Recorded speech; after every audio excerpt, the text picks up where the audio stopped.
Baik pemirsa, untuk membahas lebih lanjut topik editorial media Indonesia pagi ini kita sudah terhubung dengan pengamat hukum Asep Iwan Iryawan. Selamat pagi Kang Asep. Selamat pagi Mbak Vina. Ya, Kang Asep, salah satu alasan atau dalih dari Pengadilan Negeri Pekanbaru eksekusi ini belum juga dilaksanakan adalah salah satunya karena masih ada peninjauan kembali yang masih diupayakan begitu. Apakah ini kemudian menjadi alasan yang tepat, bisa menjadi alasan untuk menunda eksekusi? Itu dalam hukum salah total. Kenapa? PK itu adalah upaya hukum luar biasa. Upaya hukum luar biasa namanya PK tidak menunda eksekusi. Satu itu kedua.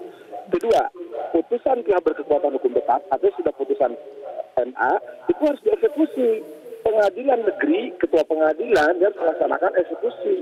Tidak boleh dengan alasan sedang PK ditunda karena PK tidak menunda eksekusi. Kalau putusan sudah BHT ya laksanakan, apalagi perintah penghukuman di situ. Jadi kalau ada seorang pengadilan menyatakan sedang PK nggak bisa dieksekusi, atau belajar di mana, silakan baca Undang-Undang Mahkamah Agung ya 14 tahun 85 ya, bahwa PK tidak menunda eksekusi, bahkan PK adalah upaya hukum luar biasa.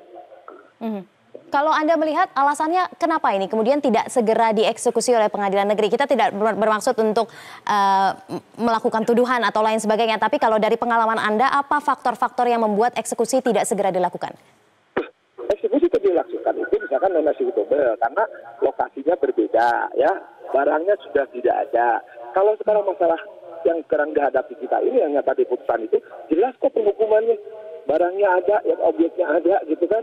Dan kenapa nggak dilakukan? Saya nggak tahu kalau dia punya alasan lain gitu. Selama ini kalau kenapa tidak bisa dieksekusi istilahnya non-executable tadi ya, karena barangnya nggak ada, kemudian tidak bisa dilakukan karena apa? Karena tidak sesuai dengan yang mau dieksekusi. Kalau sekarang objek eksekusinya jelas nampak, ya kenapa nggak dilakukan? Karena itu udah BHT gitu kan, berkekuatan hukum tetap.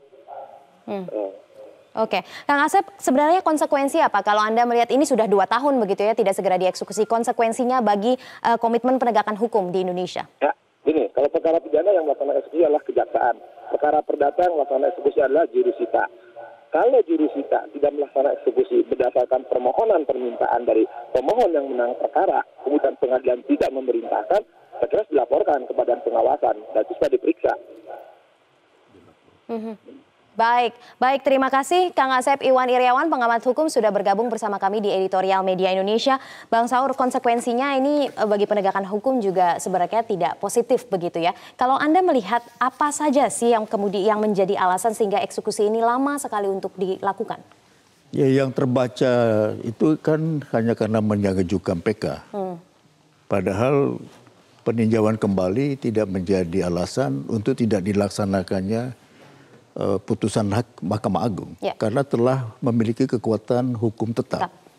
Jadi pertama, tergugat tidak melaksanakan keputusan Mahkamah Agung secara sukarela.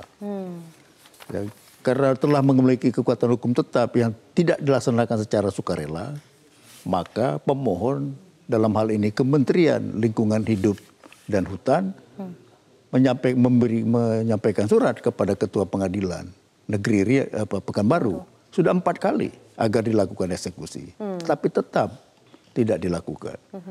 Keputusan Mahkamah Agung itu 18 Agustus 2016. Ya. Lalu muncul di situs Mahkamah Agung putusan itu 16 November 2016.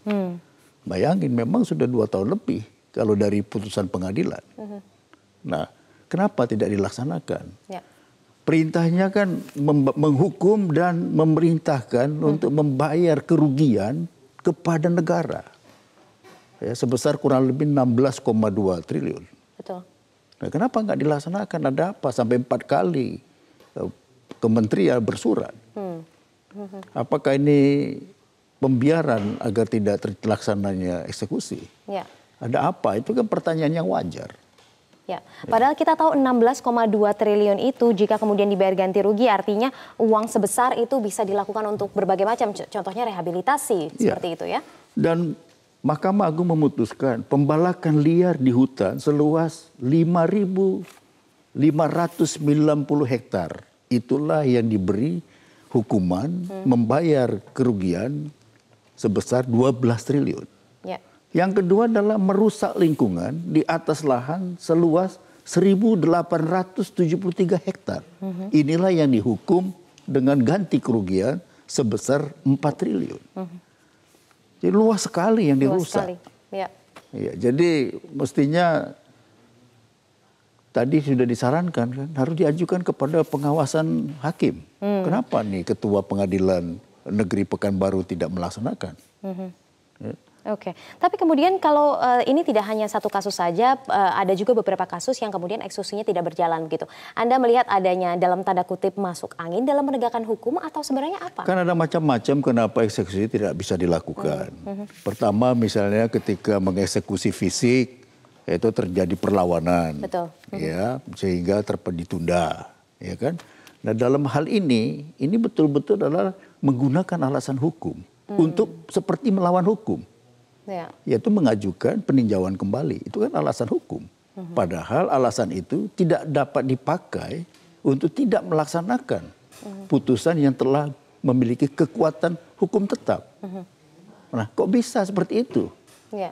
Dan ini kasusnya sebenarnya sudah 2 tahun. Menteri sudah 4 kali melayangkan surat begitu. Ya. Dan sebenarnya pengawasan terhadap hakim juga sudah dilakukan. Tapi masih belum juga, ini sudah 2 tahun berlalu. Ya makanya sekarang kan kita sampaikan kembali. Yaitu melalui editorial ini. Ada apa kok tidak dilaksanakan?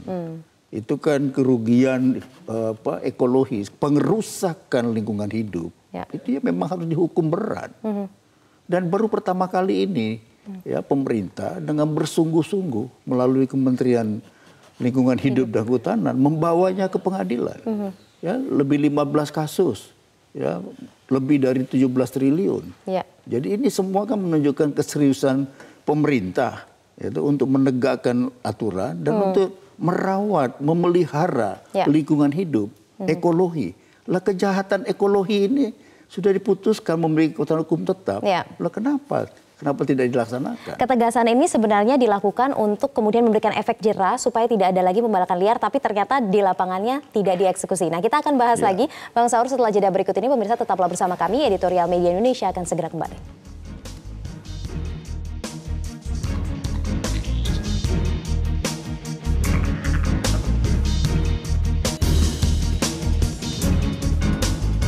Ya, kembali saya bahas bersama dengan anggota Dewan Redaksi Media Group, Bang Saur Huta Barat. Bang Saur, sebenarnya kan putusan pengadilan, begitu ya, dalam hal ini adalah kasasi di MA, ini adalah untuk menimbulkan efek jerah bagi para pelaku pembalakan liar, tapi ini tidak dieksekusi. Kalau Anda melihat apa saja konsekuensi dari penegakan hukum yang tidak segera jalan ini, dalam arti tidak dieksekusi? Yang pertama kan dalilnya itu kan semua keputusan pengadilan punya kekuatan eksekutorial. Semua putusan pengadilan itu memiliki kekuatan eksekutorial. Dan sekarang itu dipatahkan oleh Pengadilan Negeri Pekanbaru. Tidak semua rupanya. Buktinya sudah tertunda 2 tahun. Nah, orang pergi ke pengadilan itu untuk apa? Satu kan mencari keadilan. Kedua kan mencari kepastian hukum. Nah sekarang dua-dua bisa tidak tercapai. Kan itu sebabnya topik kita kali ini kan memang menggugat. Ya. Bagaimana keputusan hakim dan tidak dilaksanakan oleh hakim. Ya.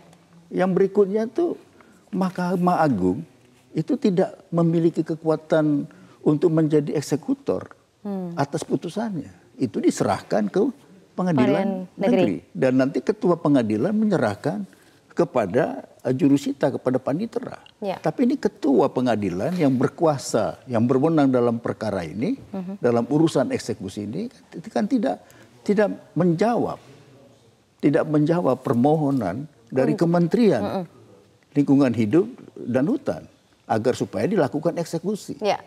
Jadi karena secara sukarela tergugat tidak melaksanakan putusan yang berkekuatan hukum tetap, maka sekarang dimintakan eksekusi. Tapi juga itu masih tidak ada perkembangan ya. Makanya kita dorong supaya kementeriannya kirim lagi surat. Kirim terus-terus supaya... Kirim dulu, kita lihat dulu sampai seberapa jauh dia tidak bereaksi. Tapi sudah disorot begini harusnya ada reaksi begitu ya. Tapi kita juga akan melihat reaksi dari penelpon sudah bergabung bersama kami di editorial, Pak Khairul Muslim dari Mataram, Nusa Tenggara Barat. Selamat pagi Pak Khairul.